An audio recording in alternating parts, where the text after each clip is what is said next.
The midday sun cast long shadows across the quiet grove as Buddha sat beneath a broad, ancient banyan tree. His robes, simple and earth-colored, fluttered softly in the breeze as his eyes held a profound stillness. I approached cautiously, humbled and yet eager, my thoughts brimming with questions that had burdened me for weeks. "Master," I began, my voice trembling, "I feel lost, torn between regrets of yesterday and fears for tomorrow. How can I find peace?" The Buddha lifted his gaze, his expression calm and filled with compassion, as though he could see into my very soul. "Takuya," he said, his voice like the flowing waters of a serene river. "Imagine a lotus in a muddy pond. It neither clings to the mud nor escapes from the water. Yet it blooms." I was silent, absorbing his words, though their meaning felt just out of reach, like sunlight behind the clouds. "Master," I asked hesitantly, "does the lotus not fear the currents that might uproot it, or the mud that could taint its beauty?" The Buddha raised his hand toward the sky, pointing to the branches of the banyan tree above us. "Do the leaves cling to the seasons?" he asked gently, "or do they accept their time, whether it be in summer's heat or autumn's chill?" My heart felt as though it had been struck with clarity, and yet new questions arose. "Walk carefully, leaving marks that uplift and harm none." His words struck deeply, resonating within me as I contemplated the lessons my errors sought to teach. Not punish. Cultivate this stillness daily. "I often feel overwhelmed, Master," I admitted, the weight of my burdens spilling forth. "I struggle to see meaning in my actions." The Buddha leaned forward slightly, his presence drawing me in as though I were a moth to a flame. "Picture a farmer sowing seeds in a field. Does he doubt the importance of planting? Or does he trust the seasons?"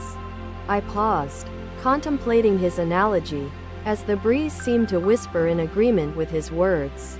"But, Master," I protested, "what if the farmer has already squandered the seasons past, letting weeds take root in his field?" Buddha rested his hands gently on his knees, a faint smile playing upon his lips. "Even weeds," he said, "can be transformed into fertile soil, if one labors with care and patience.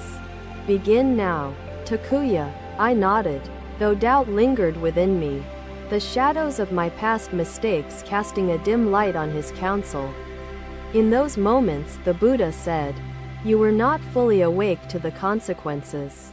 Awareness now is the light dispelling darkness." "Master," I asked, my heart heavy with uncertainty, "how can I repay those harmed and heal the wounds I caused?" The Buddha smiled gently, his presence radiating calm, as though his entire being embodied the lessons he imparted. "Actions of harm," he explained, "cannot be undone, but intentions of kindness and efforts toward reconciliation create new ripples of good." I realized that his wisdom was both timeless and ever-present, guiding not only me but all who sought it. The grove seemed to hum with a new vitality, as though the trees themselves bore witness to the light of his teachings. Buddha turned his head slightly, gazing toward a young disciple seated in the distance, and beckoned him forward. "Do you too carry questions within your heart, Sunanda?" he asked. The young man approached hesitantly, clutching his robe as though it might protect him from unseen fears. "Master," he murmured, his voice barely audible, "I carry shame, a heavy burden, for the days I have wasted in idle pursuits and indulgences." Buddha's smile did not falter, but his eyes seemed to pierce through Sunanda's trembling exterior, reaching his innermost being. "Shame," Buddha said, "like ashes in the wind, is scattered and dissipates when one turns toward the flame of right action." Sunanda dropped to his knees, his sobs echoing faintly in the stillness of the grove, as the weight of his shame appeared to lift. "How," he implored, "can I ever become worthy of the teachings, when I feel so small, so flawed?" Buddha placed a hand gently upon Sunanda's shoulder, his touch as light as the air itself. "Worth," he said, is not found in perfection but in persistence. The bird does not cease its song for fear of faltering. I closed my eyes, following his guidance, and focused on my breath, each inhale and exhale anchoring me in the now. Awareness, he continued, is the foundation of peace. Buddha's voice carried a calm resonance that seemed to vibrate through the very earth, as if the world itself listened. You, each of you, he said, are seeds planted in the soil of existence. Nourish yourselves with mindfulness, and you will blossom. His words carried the weight of simplicity and truth, yet their significance felt vast, as though each syllable held an infinity of meaning.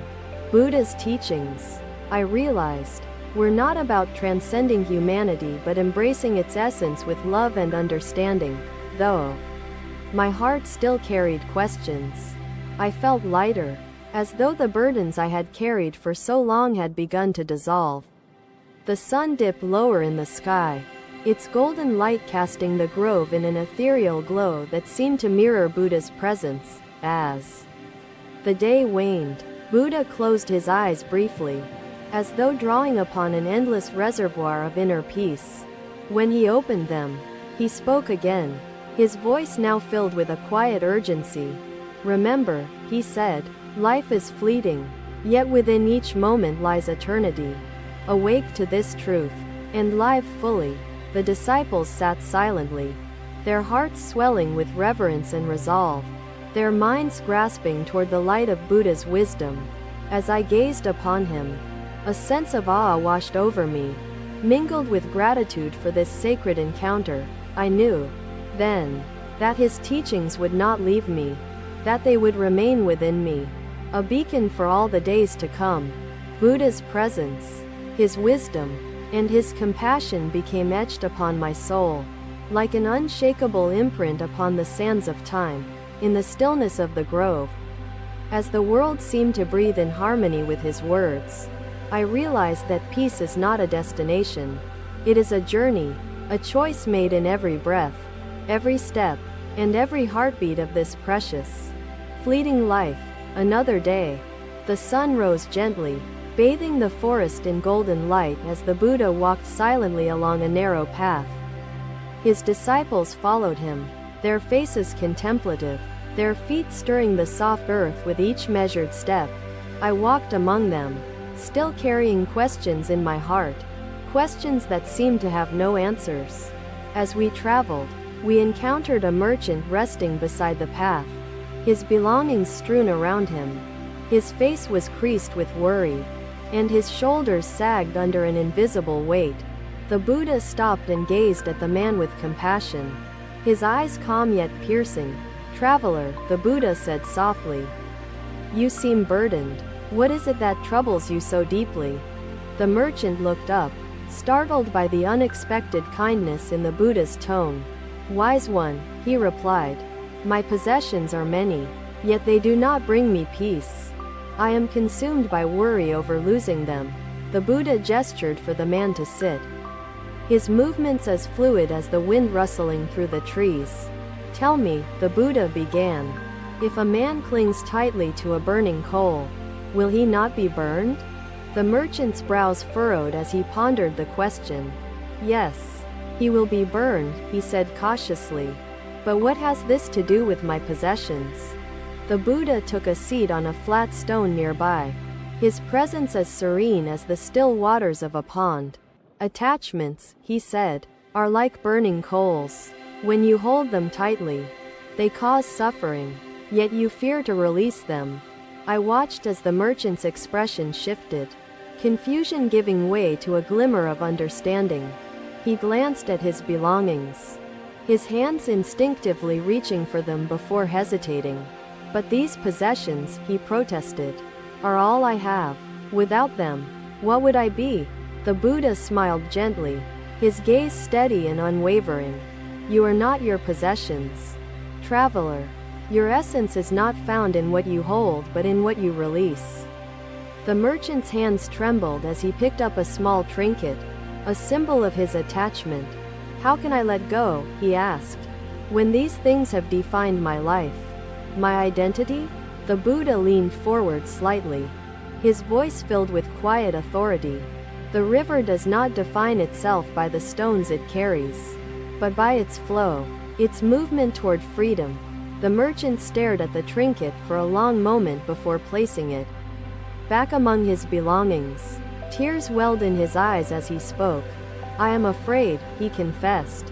Afraid of who I will become if I let go of these attachments. The Buddha's expression softened, his voice gentle yet firm. Courage is not the absence of fear, but the willingness to take a step forward despite it.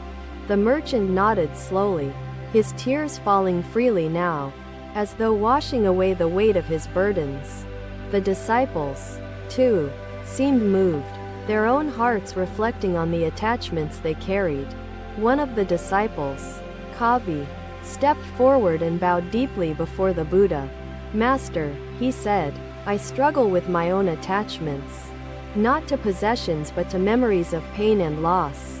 How can I release these? The Buddha turned to Kavi, his eyes filled with infinite compassion. Pain and loss, he said, are like shadows. They follow you only when you turn away from the light of the present moment. Kavi's eyes widened as he absorbed the words, his hands trembling slightly. But Master, he asked, how can one face the light when the shadows feel so overwhelming, so all-encompassing? The Buddha gestured toward a nearby tree, its branches laden with fruit, its roots firmly anchored in the earth. A tree, he said, faces storms without uprooting because its roots are deep, its foundation strong. So must your mindfulness be. Kavi bowed again, his voice trembling with gratitude. Thank you, Master. Your words are like a balm to my troubled heart. The Buddha's gaze swept over the group, his presence commanding yet infinitely kind. Each of you, he said, carries burdens, whether seen or unseen.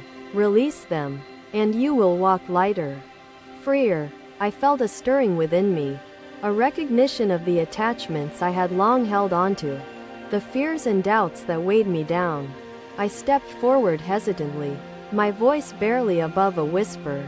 Master, I began, I too carry burdens, not of possessions or memories, but of expectations.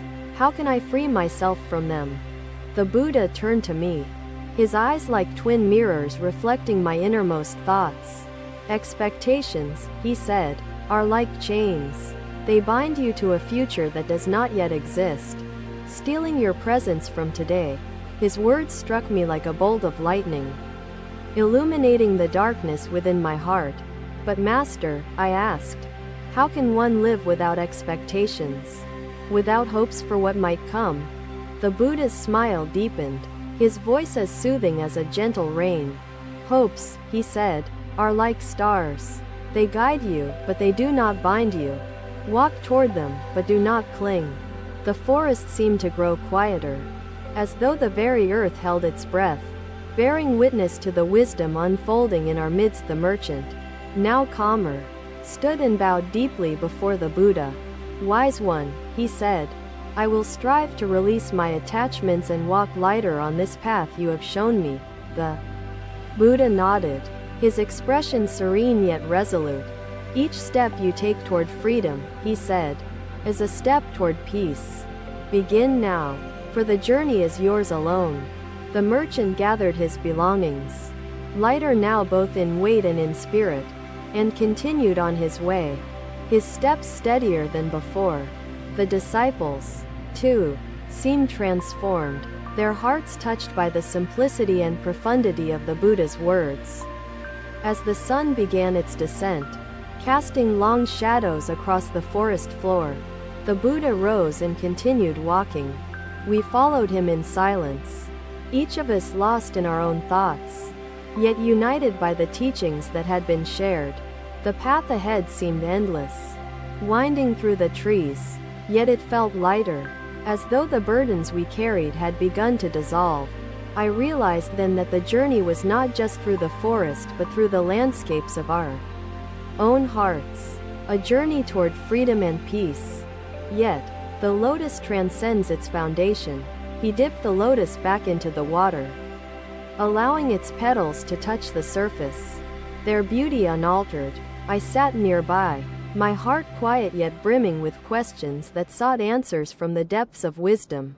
Master, I began, my voice steady, you have taught us to release attachment and live mindfully. But how do we find strength? The Buddha turned to me, his expression serene as the mountain peaks, his voice flowing like a gentle breeze. Within each of us, he said, lies a light, an inner lamp that shines brightly with compassion, wisdom, and faith. His words lingered in the air, profound yet elusive, as I searched within myself for this light he spoke of. But Master, I asked, how do we keep this lamp burning when doubt and fear threaten to extinguish it? The Buddha gestured toward the sun as it rose, its rays casting light upon the village rooftops and glimmering streams. Shield your lamp, he said, with mindfulness and purpose. Let the Dharma guide you as a raft carries you across waters. His eyes fell upon the disciples nearby, each absorbed in their own thoughts, and he beckoned them closer with a gentle wave.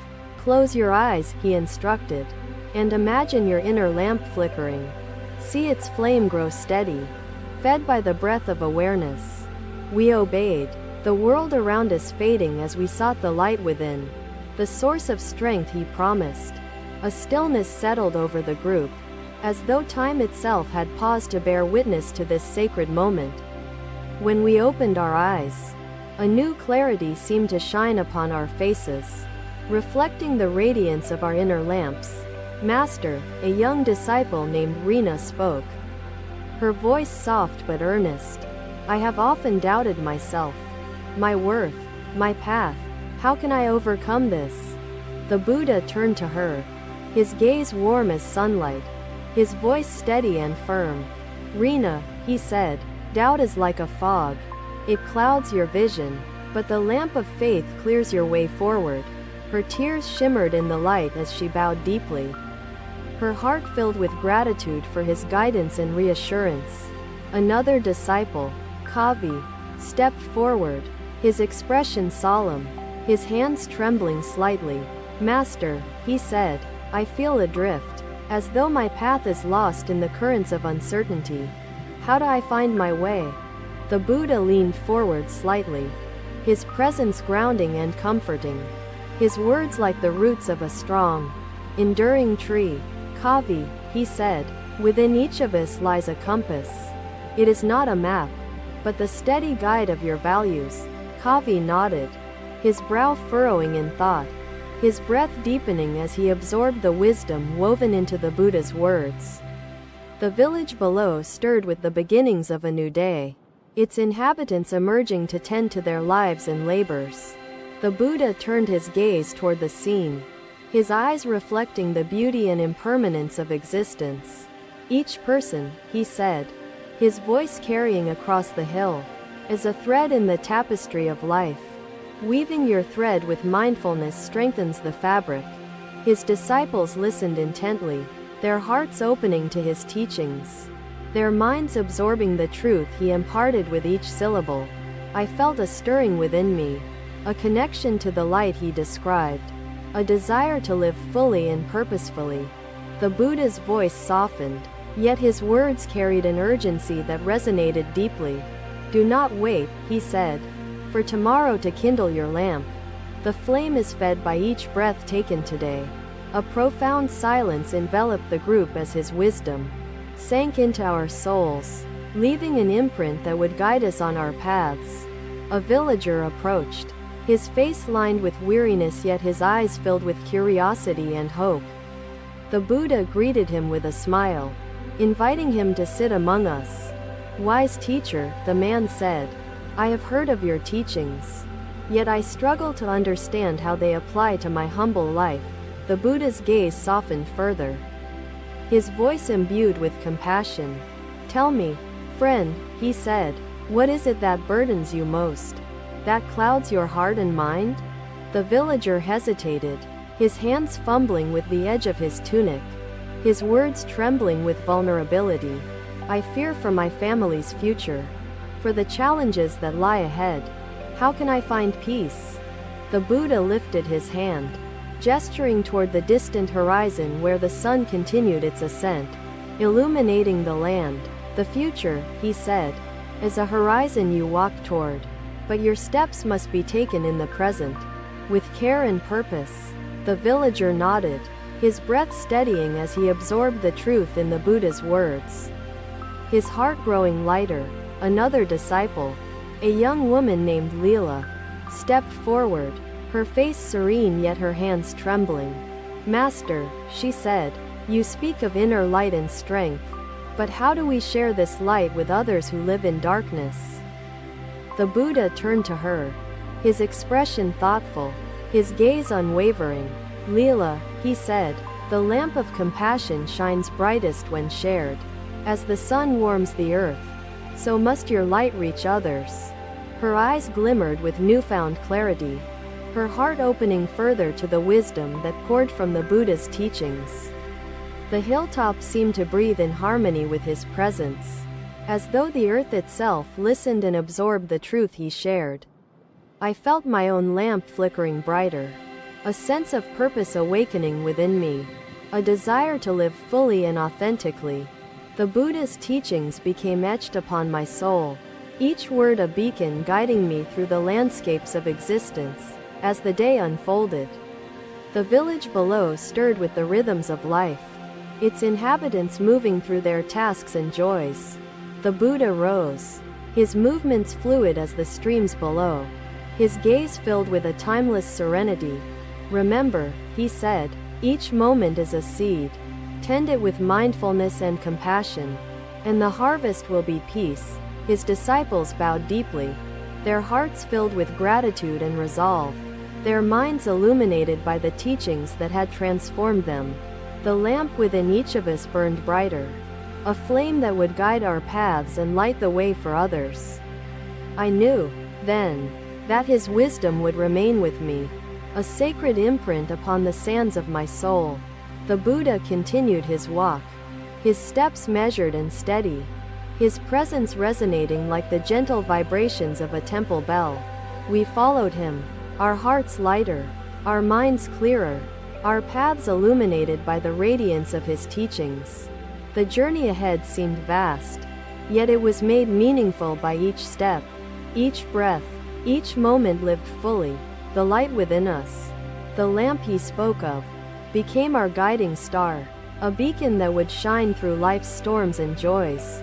His wisdom echoed through time, a timeless reminder to live today fully, to share our light, and to walk the path with purpose. And so we journeyed on, our inner lamps burning brightly, our hearts united in the sacred truth of his words. His gaze returned to the fire, as if learning from its resilience. Your failures are not weights, but winds challenging your balance, Buddha explained. Thank you for watching. Buddha's teachings are always with you. Subscribe to our channel and we will see you in the next video.